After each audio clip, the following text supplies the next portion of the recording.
Hey guys, I'm IzDaisho and I'm here bringing you some magic. And today I'm not going to build the deck right in front of you. This is one that I've been playing for a couple of days. Not too much, but I played a couple of games with it and it's fun. It does some things well, some things poorly, and it has weird ways to win the game. But, that being said, I'll show you the deck. So it's based on enter the battlefield effects. So when a creature enters the battlefield, sometimes it has an effect. So it'll draw you a card, it'll gain you some amount of life, or whatever. There's a whole bunch of things that they can do.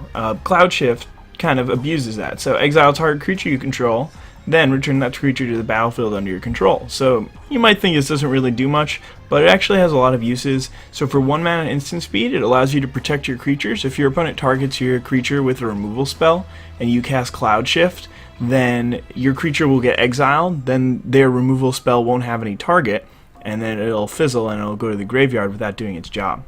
Additionally, as I was just mentioning, your creature is going to re-enter the battlefield, so things like Wall of Omens, which is just a 2 mana 0/4, when it enters the battlefield, draw a card, will get you to draw an extra card. So that's not particularly useful on its own, casting Cloud Shift to draw an extra card. At some point it can be, and with some other cards it can get some synergy, but for the most part, if you're casting Cloud Shift to get your Wall of Omens to re-enter the battlefield, you're just cycling your Cloud Shift. So you could have just played a different card and you would have had a better time because you wouldn't have had to pay any mana to draw the extra card. But anyway, Lone Missionary, when it enters the battlefield, you gain 4 life. So he's also a 2 mana 2/1. Generally I don't like to play life gain cards, but this guy does some work. He puts you up a bunch of life, and then with things like Cloud Shift you can stay ahead if you're racing, and yeah, I mean, you could do crazy things like if they have like a 7/7 or something like that, you can block with your Lone Missionary, then Cloud Shift, and instead of them dealing 7 damage to you, you'll have gained 4 life. So that's a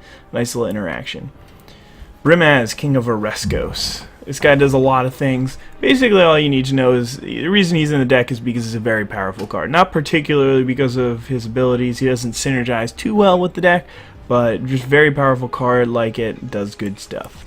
Mentor of the Meek is one of the best cards in the deck, and it has some of the most valuable things that you can do, which is just whenever another creature with power 2 or less, and if you notice, almost all my creatures in this deck have 2 or less power, enters the battlefield under your control, you may pay 1 if you do draw a card. So if I can just basically keep paying mana to draw extra cards, cycle through my deck really quickly. With this setup going on, you can get a lot of velocity. You can cycle through your deck very quickly, put a bunch of little dudes on the table, and I'll show you how you win in a second. But yeah, anyway, Banisher Priest is going to be, when it enters the battlefield, exile target creature and opponent controls until Banisher Priest leaves the battlefield. So if they end up killing your Banisher Priest, they get their creature back, but until then it's a very powerful card. One really interesting thing you can do is, I've got Palaka Worm, which is a 7/7 trample. So for those of you who don't know, the ruling on trample is if the creature that is blocking it is removed from combat, then it's as if it's being blocked by a 0/0 creature. So if it has trample, it'll still deal all the damage. So what you can do is you can play Banisher Priest, remove one of their blockers, then they block your Palaka Worm, and then you use Cloud Shift on your Banisher Priest, you get it out of there, get it back in, and then retarget, exiling the creature that blocked your Palaka Worm, and then it'll deal all the damage to the player. So that's one interesting interaction. Otherwise, it's just a good card to have in this kind of deck, so that's the main reason why it's in here. Attended Knight.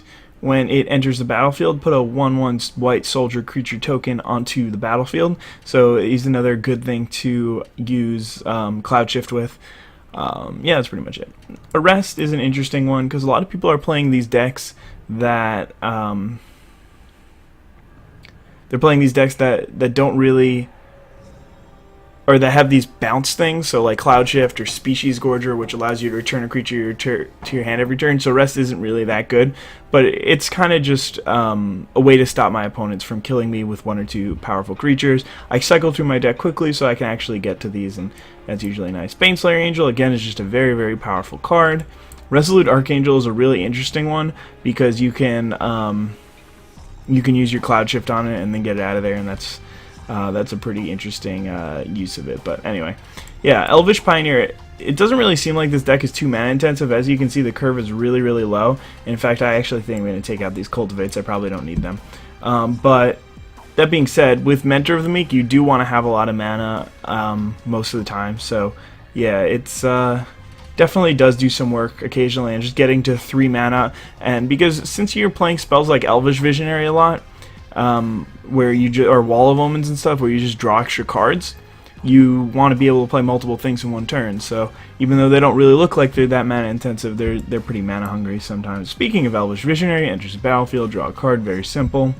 Beastmaster Ascension we'll get back to, but we need to find a couple replacements for those cultivates. I know that there are definitely a bunch of cards that I could put in that spot. At one point I had Soul of Zendikar in here, and that's why those cultivates were in there. So, and I had 3 block worms. I don't know. There's a ton of different things that this deck could use. I mean, it could even use a blasting station, but I don't think that's going to be necessary. I think I'm going to go for a white card. Is white open? White green. Yeah. What do I want to put in this deck? Put the last lone missionary. I think I actually just might put a Banisher Priest and another Attended Knight to replace those two. I mean, there's also things like Core Cartographer. No, I'm not going to play that. There's also things like Divine Verdict or Angelic Edict or even Planar Cleansing or Triplicate Spirits. All valuable cards that do work well with this deck. Yeah, actually I'm going to take out this one Banisher Priest and put in one Triplicate Spirits. This deck, like, the interesting thing about it is it might just be better by playing a bunch of tokens and token generators, but yeah, Beastmaster Ascension, one of the coolest cards in the deck. Whenever a creature you control attacks, you may put a quest counter. As long as it has 7 or more quest counters, creatures get +5/+5. So generally what's going to happen, and what often happens with this deck, is there's just huge board stalls. You drop a Beastmaster Ascension, you attack with 7 or more creatures, they all get +5/+5, the game ends. So you never really want to play this thing like in the middle of the game, because then your opponent's going to realize they have an urgency. Most of the time they just see a bunch of 1/1s on the battlefield and they're like, oh, I don't have to do anything about that, that's not a concern of mine, and then they just die out of nowhere. And yeah, and then there's some more stuff at the top end. This deck definitely could be edited. I haven't really played enough games. I could see it being a lot better if I took out like the Palaka Worms, but I mean, I do like the fact that you can gain 7 life, and the Resolute Archangel, and put in 3 more Triplicate Spirits. Like, it might just be a lot better, but whatever, we're good. Save and quit. So yeah, let's play a couple games with this deck. It's a fun deck for sure. There are more fun decks that you can play, but it is definitely up there so far in terms of awesome things that you can do in this game. I mean, as we saw in the last video that I uploaded, that dude was playing 3 colors. He was doing a lot of this drawing cards shenaniganry, but he was also playing Fog and Safe Passage with Grizzlebrand. So his goal was basically just to stall until he could drop a Grizzlebrand, and then and by using fogs or his creatures, and then he could fog forever while killing you with a Grizzlebrand. So that was a crazy strategy, but yeah, it's a really good hand. Hopefully I'm on the draw, because I don't really have too many lands, and I'm going to keep this hand. So there's a lot of cool things going on in this hand, but basically the goal is just turn 1, play Elvish Pioneer. When it enters the battlefield, I can put a basic land from my hand onto the battlefield tapped. So on turn 3, hopefully, I should be able, yep, I will be able to drop an Attended Knight. So basically what this does is it allows me to cast my spells quicker, and since I usually have a nice stream of cards coming in, I can actually just keep casting more and more stuff, get to that point where I can win the game off of Beastmaster Ascension a lot sooner, or even just start picking away with Attended Knights and stuff like that. So we're playing against blue-white, should not really be much of a concern for me. So I do have the Beastmaster Ascension, and this is a situation where I could consider, I mean, not this turn, but in the near future, casting it before I actually do get to, sorry about that if that was really loud, but yeah, this could be a game where I could actually start playing it like next turn, and start working on it like that, just because when I do get to the 7 counters it'll be game. But since it'll be 3 turns before I can do that, it's probably not going to be worth it. But yeah, I mean, my opponent's not really putting much pressure on the board, so I'm pretty much able to just do whatever I want. He's going to play a Hall of Triumph here without anything on the battlefield. He's going to name... It's not going to tell me what he named, but that's alright. So right here I could either play this Wall of Omens, try and draw a 2-drop, which, I mean, a lot of my deck is 2-drops. A lot of it's 3-drops too, though. Or I can play this Beastmaster Ascension and get that going. I think I'm going to play this Wall of Omens for now. Hopefully I'll draw like an Elvish Visionary. That would be perfect. Still get the Beastmaster online in the same amount of time. There we go. But yeah, so I can go ahead and attack here for 4. So if I had played the Beastmaster out here, it wouldn't have done anything right away, and even next turn it wouldn't have done anything unless I drew exactly Vengevine, I guess. That would have given me haste, and I would have been able to kill my opponent next turn. But still, I mean, that's pretty unlikely. And there's no real hurry. My opponent hasn't really done anything of value. But yeah, we're just going to get to draw another card, cycling through that deck really quickly to get to the valuable cards. Mentor of the Meek is nice, but I don't have anything actually that can trigger it in my hand. It could be a good long-term strategy, but I don't really think that I'll need it. Well, there's a Brimaz. So that's a perfect thing for me to use Arrest on. I mean, that's basically one of the reasons why the card's in the deck. There we go, he chose white. Not a surprise there. Alright, so... gonna go ahead and arrest this Brimaz. Can't really think of any reason why I wouldn't do that. It's just the best possible use. Cloud Shift is really interesting when you get Mentor of the Meek online, because all of a sudden you can Cloud Shift an Elvish Visionary and then draw 2 cards with it, so that's really nice usually. But for now, I'm just going to hold it up. If my opponent has some effect that he wants to use, then that's fine. I don't really want to see something like Quickling. That would be pretty bad for me. My opponent would be able to pick up his Brimaz and then replay it. But we'll see. Talron's Sky Summoner. Alright. So, I mean, now there's more urgency. I do want to get my opponent dead pretty quickly here. So I've got 1, 2, 3, 4... Yeah, so actually I'm going to make an interesting play here. I'm not going to attack with these guys. I don't know, that would have been really bad for me. But yeah, I'm going to be able to play the Attended Knight and then Cloud Shift. Then next turn I should have 7 attackers for my Beastmaster Ascension. And that should be able to seal the deal, since I've got 4 right now. And I can play this Attended Knight, so it's going to give me 2 creatures, so that'll be 5 and 6. And then if I Cloud Shift my Attended Knight, then I can actually... get another soldier token, and then that'll be enough for my Beastmaster. So hopefully my opponent's going to tap out here, not going to have any mana, because you never know what your opponent can do if they do have some mana available. But I mean, I guess there's a pretty decent chance that no, well, he's got to play another thing. Voyage's End. Oh, this is... Oh, okay, sure. Voyage's End on Brimaz. That's alright with me. If it was Voyage's End on one of my creatures, then I could have Cloud Shifted it, but there wouldn't be really much point in that. And right now my opponent has 5 creatures, and I'm going to have 7 attackers that all get +5/+5, and he's only at 8. So simple math says that I'm going to be able to deal 12 damage to him with Beastmaster Ascension. So yeah, this card worked pretty much exactly how I hoped it would. I haven't really play tested that exact win condition too much. I had a couple of times where I was just using like Hunter's Prowess and Pelakworm and hoping that that would get the job done. But yeah, I think I'm gonna put some quest counters on this thing, if that's all right with you, sir. But yeah, it's a nice little combo kill finish, and you can get to your cards very quickly. Just the fact that I was able to play the Elvish Pioneer early and play all my spells before, play all my spells pretty quickly, allowed me to get my opponent down to this life total and give me all these cards, or all these creatures to attack with to use that Beastmaster right away. So that was a pretty quick game, and I mean, I think that is actually really what this deck is trying to do every time. It was pretty perfect. My opponent didn't even do any damage to me. I don't know. He was just dirtling around too much with the Hall of Triumph, and then I don't know, he just didn't really do enough to get the job done there. But we'll see. I'll play another game at least. I mean, I've seen these games go on for a very, very long time. So that was a really, really quick one by this deck standards.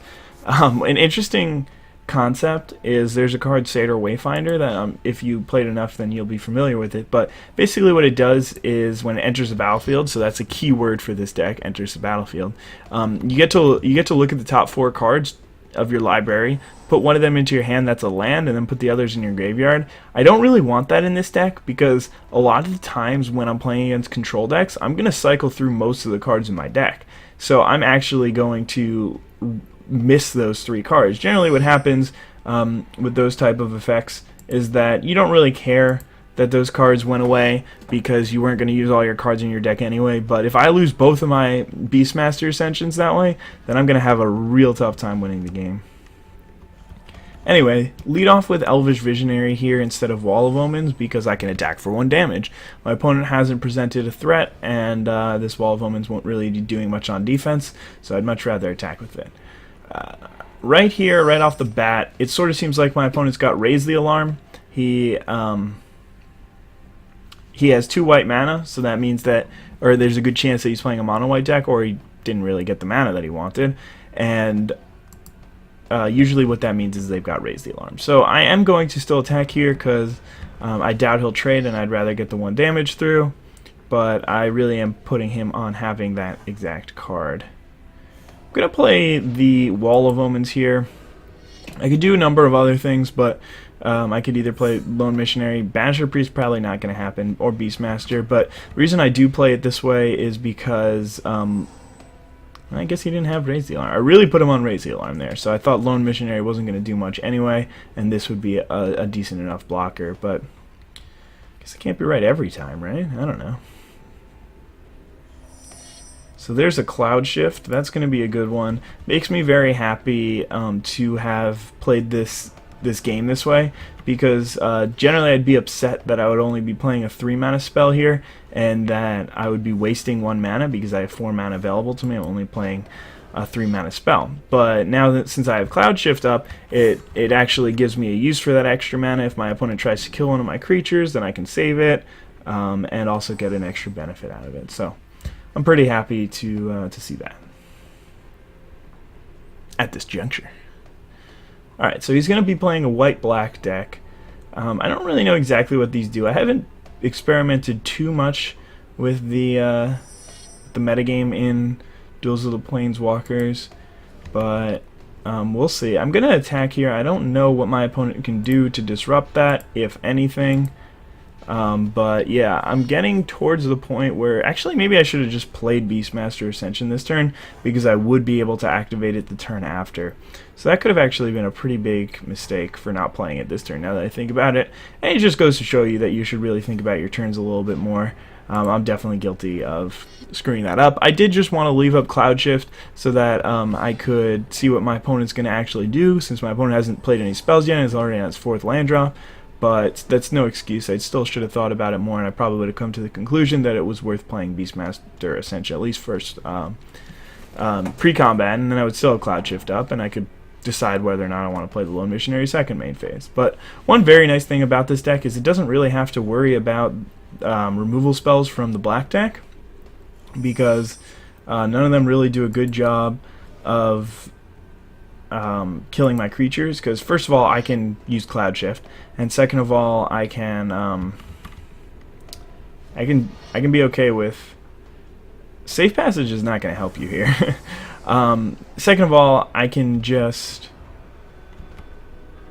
I can be okay with my opponent using a removal spell to kill my 1/1 creatures that all get value out of it. But the reason why Safe Passage isn't really going to do much here is because all it does is save 6 damage. So I mean, I guess that is a relevant number, but I still get to kill my opponent next turn because my Beastmaster is going to fill up, and it's going to be Sad Town. So I am going to go ahead and play this Wall of Omens. It's a little bit, I mean, it's not really that risky because it doesn't really have much value in my hand. But if my opponent does have Planar Cleansing next turn, then I'm going to be very, very sad because there's nothing that I can do and all my creatures are going to die. And that's pretty much the only way that I lose this game. It's probably going to happen, but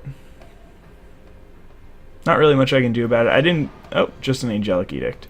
So that's actually just going to be game here. Oh my god. He's killing my Beastmaster Ascension. What a jerk. Alright, well, there's nothing I can do about that. I can't cloud shift my Beastmaster Ascension, but that's a nice play there.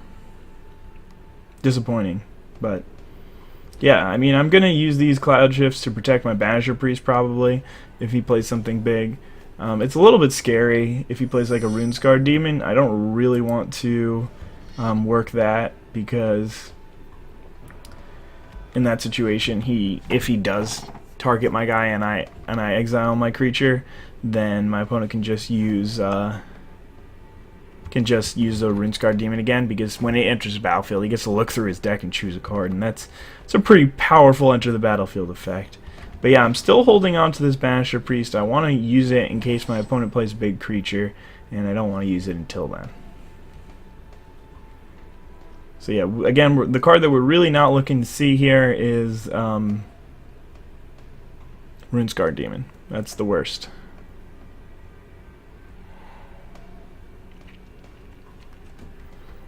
Actually, no, if he plays Runescarred Demon, he's just dead. Yeah, play Runescarred Demon. Alright, well, he's not dead now. But if he had played Runescarred Demon, I could have used both my Cloud Shifts on my Attended Knight, got 2 more power onto the board, and then used Banisher Priest. Alright, so he's going to play a Triplicate Spirits here, which is not really something I want to see. Interestingly enough, I can use Cloud Shift mid-combat to save my guys and still get some value. That's a lot of Cloud Shifts. Or I guess I could have thought about using Cloud Shifts offensively. Maybe it's not worth attacking with the Lone Missionary for now. But yeah, hopefully, I mean, there's a good chance he just blocks here and I can just get some value out of it that way. He's just going to take it. Alright. Guess I can't really understand that play, but that's alright. No, not a problem. Got all these Cloud Shifts. My opponent's got some Flyers, but he didn't want to block with them for some reason. I guess because he had a Seraph of the Masses. He's just going to straight up cast it, though. Well, that's not a concern of mine.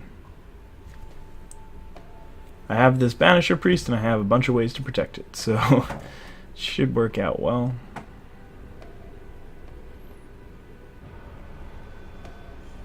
Alright, so he's not going to go ahead and attack with his spirits. Makes sense, but would have made me happy. So I'm just going to go ahead and lead off this turn by dropping this Banisher Priest, and I am going to play my land out. It's very important to play all your lands out with this deck because you have the ability to draw Mentor of the Meek at any time, and then you want as many lands as possible on the battlefield. But yeah, I'm going to go ahead and make the same attacks that I did as I did last turn. I still expect him to at least trade one of these things.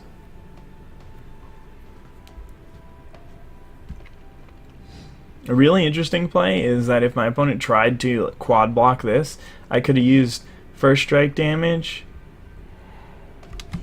Alright, so I think I'm going to save my Elvish Visionary here. So I could have used first strike damage to kill 2 of his creatures and then Cloud Shifted my guy after.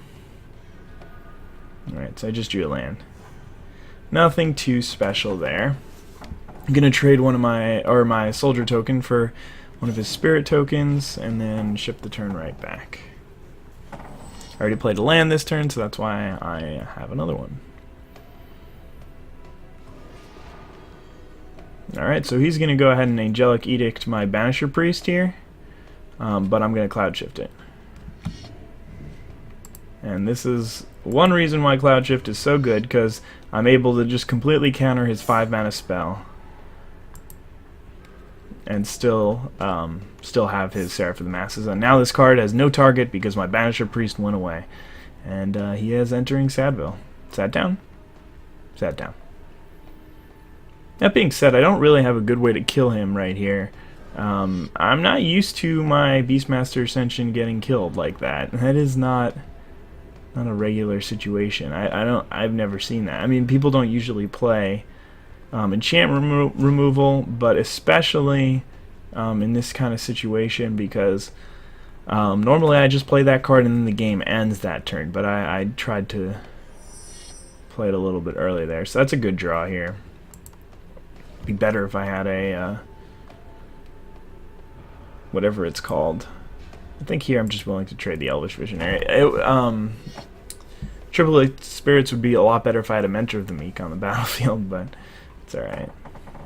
So, I mean, the one thing that I don't want to do here is lose to... Why is he chumping with the flyer instead of the soldier? Come on, take that back. Throw one of these guys in front of it. Alright, good. Oh no, is he going all out here?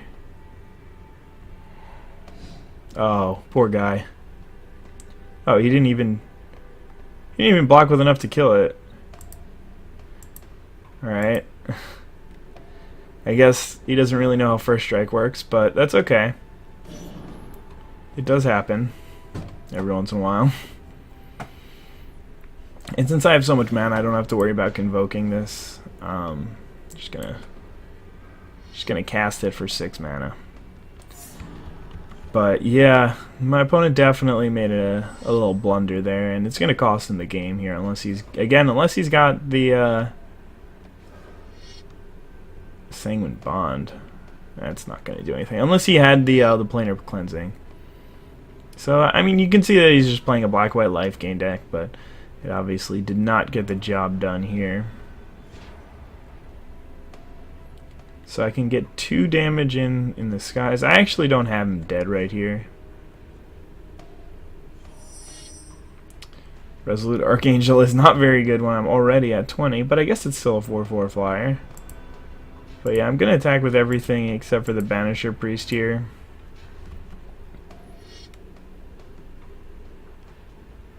I just don't want to risk anything. I know that I could Cloud Shift it if it gets blocked by something, but still. See, it gets blocked by that, and then that chumps that. Yeah, he only takes 3, and then I have to Cloud Shift it, and I don't have any protection, even though he's got 0 cards in hand. You know, it could get a little hairy if he plays like a meditation puzzle or something like that, gains 8 life. Then I'm actually not even that close to killing him, and I can get in big trouble there. So he's gonna go ahead and chump there, or trade there, and probably take the rest. Oh, he's gonna chump there. I mean, it doesn't really matter. It's the same if he trades there. But he may as... What? I just think that my opponent is not very good. There's no reason to make that block. It literally accomplishes nothing. Blocking Lone Missionary is strictly better there.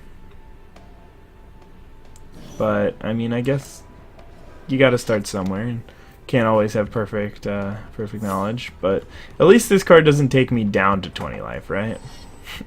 But one very fun thing to do is start cloud shifting your Resolute Archangels. Hey, there's that meditation puzzle.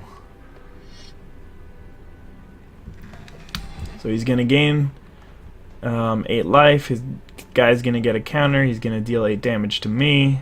That's what this thing does, right? But still, that's not going to be enough. Well, I mean, I guess he's going to survive another turn. Right, okay, so can I just kill him right here? 4, 5, 6, 7, 8. Alright, let's just make sure that I can kill him, or that I might be able to kill him. I mean, you have no attacks here, sir.